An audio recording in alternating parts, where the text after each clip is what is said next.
शुभू ऐक, शुभू, अरे शुभू थांब ना. मला आता काही बी ऐकायचं नाही. हे बघ, मी मगाशी ते केलं ना, ते करावं लागलं अरे मला. मला आता काही बी ऐकायचं नाही आणि बोलायचं बी नाही. प्लीज प्लीज एकदा ऐकून घे फक्त. नाही, तुम्ही मला माझी जागा दाखवली श्रावणी मॅडम.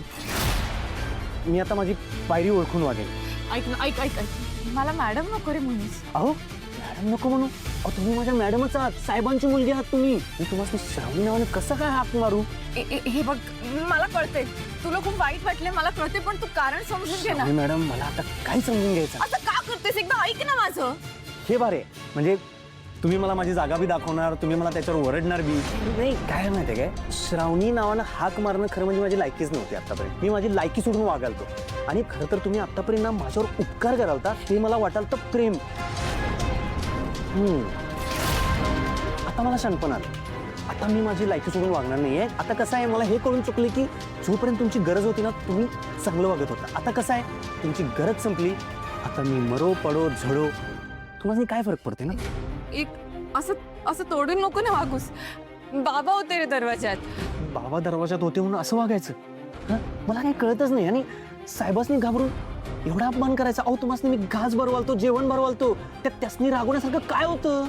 अरे ते ना आत्याने मला आता कारण काय बी ऐकायचं नाहीये. आतापर्यंत जे काय 4 शब्द गोड बोलालता ना, त्याला मी मैत्री म्हणालतो.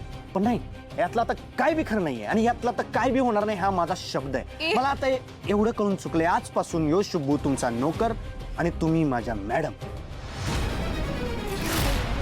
आतापर्यंत जे काय चाललेलं ना माझ्या मनात, ते एक स्वप्न होतं. आणि ते खरं आहे. नाही ते खरं आहे. गरीब माणसांचं ना स्वप्न कधी सत्यात येत नसते. ते मला तुम्ही दाखवून दिलं. मी तुमचा खूप आभारी आहे. शुभू, धन्यवाद मॅडम.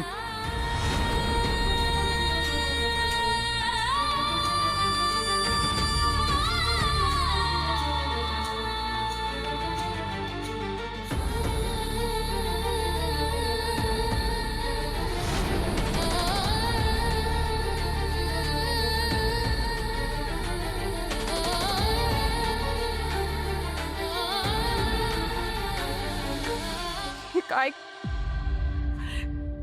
काय करू आता मी घरी जाऊ का त्याच्या? नको, घरच्यांसमोर काय बोलणार? आणि जर त्याच्या घरच्यांना कळलं की मी त्याचा अपमान केलाय तर त्यांना आणखीनच वाईट वाटते. मूर्ख आहे मी. आणि शुभू थोडा पण विश्वास नाही का त्याचा माझ्यावर?